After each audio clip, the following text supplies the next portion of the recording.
Bismillahirrahmanirrahim. Assalamu alaikum students. Welcome to SSS Educational Channel. Today we are going to discuss some very basic concepts of real numbers. बच्चों आज हम कुछ real numbers के बिल्कुल ही basic concepts discuss करने लगे हैं. ये concepts आप अपनी पिछली classes में भी पढ़ चुके हैं और इस class के शुरू की classes में भी पढ़ चुके हैं, लेकिन आज सिर्फ revision के लिए हम पढ़ें ताकि अपने आने वाले quiz में आप इनको अच्छी तरह से attempt कर सकें. So let's begin some reading from the book. And meanwhile we are reading these pages, you will be underlining some important lines.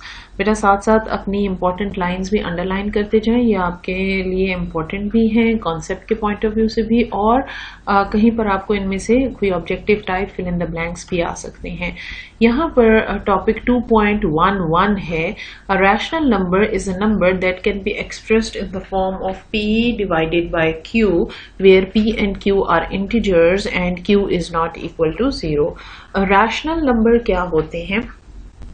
अभी तक बच्चों शायद आपने वाकिफ हो आप होल नंबर्स से, नेचुरल नंबर्स से, इवन नंबर्स से, ऑड नंबर्स से और प्राइम नंबर्स से और कॉम्पोजिट नंबर्स से. इन नंबर्स के नाम तो आपने ज़रूर सुने होंगे और ये यहाँ पर हमने आपके लिए साइड पर लिखा हुआ है, इनको गौर से देख ले. होल नंबर्स कौन से होते हैं? 0, 1, 2, 3, 4 और टू बी कंटिन्यूड. ये आगे जो डॉट्स हैं इनका मतलब ये है कि ये कंटिन्यूड है. नेचुरल नंबर और होल नंबर्स में सिर्फ ये फर्क होता है कि होल नंबर्स में 0 होता है, नेचुरल नंबर में 0 नहीं होता. 1 से लेकर कंटिन्यूड आगे ये खत्म नहीं होते. इवन नंबर्स की डेफिनेशन ये है कि वो नंबर्स जो 2 से डिवाइड होते हैं और जैसे कि 2, 4, 6, 8, 10 वगैरह. ऑड नंबर्स वो नंबर्स हैं जो कि 2 से डिवाइड नहीं होते, यानी जो इवन नंबर्स नहीं हैं वो डेफिनेटली ऑड नंबर्स होंगे. तो जो अगर नेचुरल नंबर्स की काउंटिंग है उनमें हम देखें तो हमारे पास एक डिजिट इवन नंबर होता है और एक डिजिट ऑड नंबर होता है. 1, 3, 5, 7, 9, 11 ये ऑड नंबर्स की एग्जाम्पल है. प्राइम नंबर्स की डेफिनेशन ये है कि प्राइम नंबर्स वो नंबर्स होते हैं जो अपने और 1 के अलावा किसी और नंबर से डिवाइड नहीं होते, तो उनको हम प्राइम नंबर कहते हैं. जबकि कॉम्पोजिट नंबर वो नंबर हैं जो अपने अलावा किसी और नंबर से भी डिवाइड होते हैं. अभी जब आप इनको देखेंगे एग्जांपल तो आपको समझ आ जाएगी. 2, 3, 5, 7, 11, 13, 17 ये किसी और नंबर से डिवाइड नहीं होते. अगर आप देखें कि 13 के कोई और फैक्टर्स हैं तो आपको 1 और 13 के अलावा उसके कोई और फैक्टर नहीं मिलेंगे. इसके बरअक्स कॉम्पोजिट नंबर जो हैं अगर उनको आप देखें तो आपको उनके फैक्टर्स मिल जाएंगे. मिसाल के तौर पर 12 को देखें तो 12 1 से भी डिवाइड होता है, 2 से भी डिवाइड होता है, 3, 4, 6, 12 इन सब डिजिट से हम 12 को डिवाइड कर सकते हैं. तो ये कॉम्पोजिट नंबर है. ये अभी तक जो आपने पढ़े हुए थे ये whole numbers, natural numbers, even numbers, odd numbers और प्राइम नंबर्स, ये सब मिलाकर क्या बनाते हैं? इंटीजर्स. इसका मतलब ये हुआ कि इंटीजर्स का सेट होल नंबर्स से भी बड़ा है, नेचुरल नंबर्स से भी बड़ा है, इवन नंबर्स से भी बड़ा है, ऑड नंबर्स से भी बड़ा है और प्राइम नंबर्स से भी बड़ा है.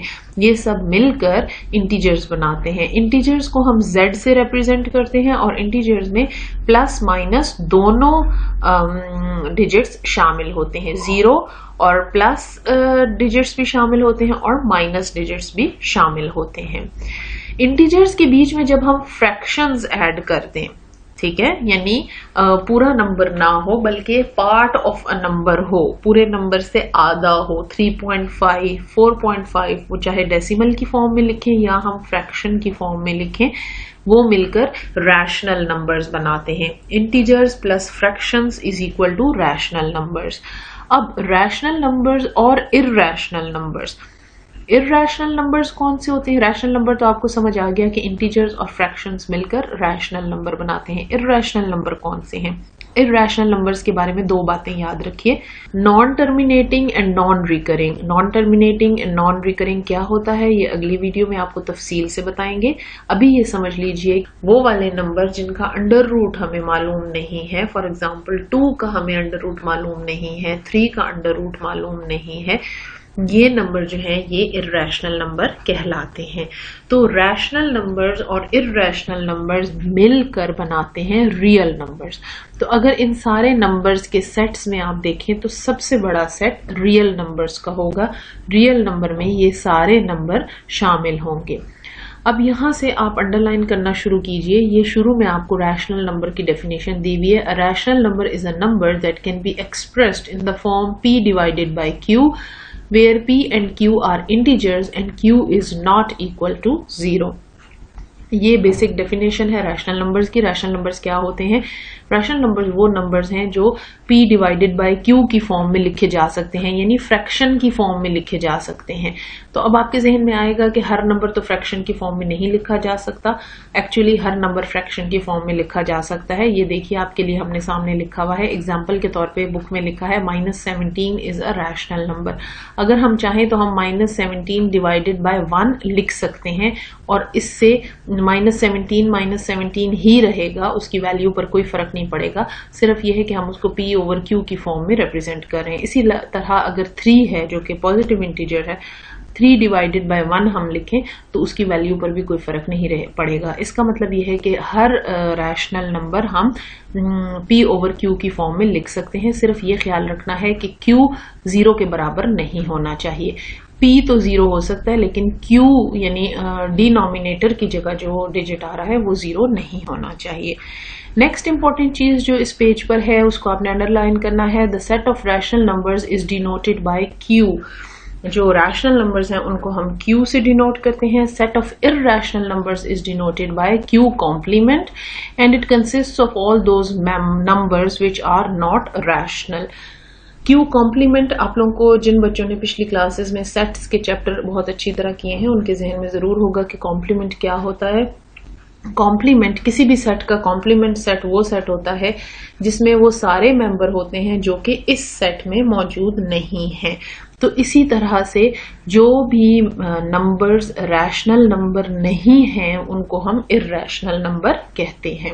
अगली लाइन जो आपने अंडरलाइन करनी है, the set of real numbers denoted by R is the union of set of rational and irrational number. ये लिखा हुआ अगर आपको मुश्किल भी लग रहा है तो ये कोई मुश्किल बात नहीं है। ये सिर्फ इतनी बात है कि रियल नंबर्स को हम किससे डिनोट करते हैं? डिनोट करने का मतलब है रिप्रेजेंट करना, जाहिर करना। R से रिप्रेजेंट करते हैं, उसका सिंबल क्या है? R। जिस तरह ये मुख्तलिफ सेट्स का सिंबल, किसी का W, किसी का N, किसी का E, इसी तरह रियल नंबर्स का सिंबल है R। और वो किस तरह बनता है? Union of sets of rational number and irrational number. Rational number और इर्रेशनल नंबर्स को अगर हम इकट्ठा एक सेट में लिख दें तो क्या बन जाएगा? रियल नंबर्स हमारे पास आंसर आ जाएगा। यहां पर आपको कुछ इंपॉर्टेंट चीजें बताई हुई हैं। For example Q complement all the members which are not present in Q। Q complement आपने याद रखना है क्या है? Q कॉम्प्लीमेंट है इर्रेशनल नंबर्स। यहां पर आपको अंडरलाइन भी करवाया कि Q कॉम्प्लीमेंट है इर्रेशनल नंबर्स। N रिप्रेजेंट कर रहा है नेचुरल नंबर्स को। U जो रेड कलर में लिखा है इसका मतलब है यूनियन। अब अगर आप थोड़ा सा MCQs के पॉइंट ऑफ व्यू से या ऑब्जेक्टिव टाइप के पॉइंट ऑफ व्यू से इन सामने लिखे हुए स्क्रीन पे जो आपको नजर आ रहा है इसको गौर से देखें तो नेचुरल नंबर्स के साथ अगर हम यूनियन करते हैं 0 की तो हमारे पास क्या आएगा? अगर आप यहाँ पर नेचुरल नंबर्स के सेट को देखें तो नेचुरल नंबर में 0 डाल देने से हमारे पास आ जाएगा W जो कि होल नंबर्स हैं। ठीक है। इसी तरह इवन नंबर्स के साथ अगर हम ऑड नंबर्स की यूनियन करते हैं तो हमारे पास क्या आंसर आएगा? कौन सा सेट आंसर आएगा? तो यहाँ पर आप देखें आपके पास इवन नंबर्स लिखे हैं 2, 4, 6, 8, 10 और ऑड नंबर्स हैं 1, 3, 5, 7, 9, 11। अगर इन दोनों की हम यूनियन कर दें तो हमारे पास 1, 2, 3, 4, 5, 6, 7, 8, 9, 10 एंड सो ऑन कंटिन्यूड। तो वो कौन सा सेट बनेगा? वो बनेगा नेचुरल नंबर्स का सेट। तो ये थोड़े से ट्रिकी MCQs हैं, इनको आप समझ जाएं कि ये किस तरह से मुख्तलिफ सेट्स को बनाने से मुख्तलिफ नए सेट्स बन सकते हैं। इसी तरह अगर हम होल सेट्स के बीच में नेगेटिव नंबर्स डालें, होल W जो कि होल नंबर्स का सेट है उसके बीच में अगर हम नेगेटिव नंबर्स डालें तो हमारे पास आंसर क्या आएगा? जी, हमारे पास आंसर आएगा इंटीजर्स। यहाँ पर आप देखिए ये है हमारे होल नंबर 0 1 2 3 4। इनमें पॉजिटिव इंटीजर्स तो आ गए, 0 भी आ गया। अब इनमें सिर्फ कमी किस चीज की है? नेगेटिव इंटीजर्स की। अगर हम होल नंबर्स के बीच में नेगेटिव इंटीजर्स डाल देते हैं तो हमारे पास आंसर Z आएगा, जो कि इंटीजर्स का सेट है। इसी तरह यहाँ चार्ट पर देखें, आपको बताया हुआ है कि इंटीजर्स प्लस फ्रैक्शंस क्या आएगा। तो इंटीजर्स यानी Z किसको रिप्रेजेंट करता है? इंटीजर्स को। तो इंटीजर्स प्लस फ्रैक्शंस क्या आएगा? रैशनल नंबर आएगा, जिसको हम Q से रिप्रेजेंट करते हैं। इसी तरह अगर R सेट में से हम Q निकाल दें तो हमारे पास इर्रेशनल नंबर बच जाएंगे। मतलब रियल नंबर में से अगर हम रैशनल नंबर निकाल दें तो हमारे पास इर्रेशनल नंबर्स बच जाएंगे। तो बच्चों ये कुछ थोड़े से बेसिक कॉन्सेप्ट्स थे जो आपके साथ डिस्कस करने थे और आपको अंडरलाइन करवाने थे। इनके मुख्तलिफ एस्पेक्ट्स गौर से समझ लें ताकि आपको आगे ये मसला ना हो कि अगर कोई MCQs आए या थोड़े से भी ट्रिकी क्वेश्चंस आए तो आपको उनको करने में परेशानी ना हो। अगली वीडियो में इंशाल्लाह हम थोड़े से और MCQs डिस्कस करेंगे और हम ये भी देखेंगे कि डेसिमल फ्रैक्शंस और जो सिंपल फ्रैक्शंस हैं उनका आपस में क्या रिलेशनशिप है। वैसे ये चीज़ आप अपनी पिछली क्लासेस में पढ़ भी चुके हैं कि डेसिमल फ्रैक्शन को सिंपल फ्रैक्शन में कैसे चेंज करते हैं और फ्रैक्शन को डेसिमल फ्रैक्शन में कैसे चेंज करते हैं।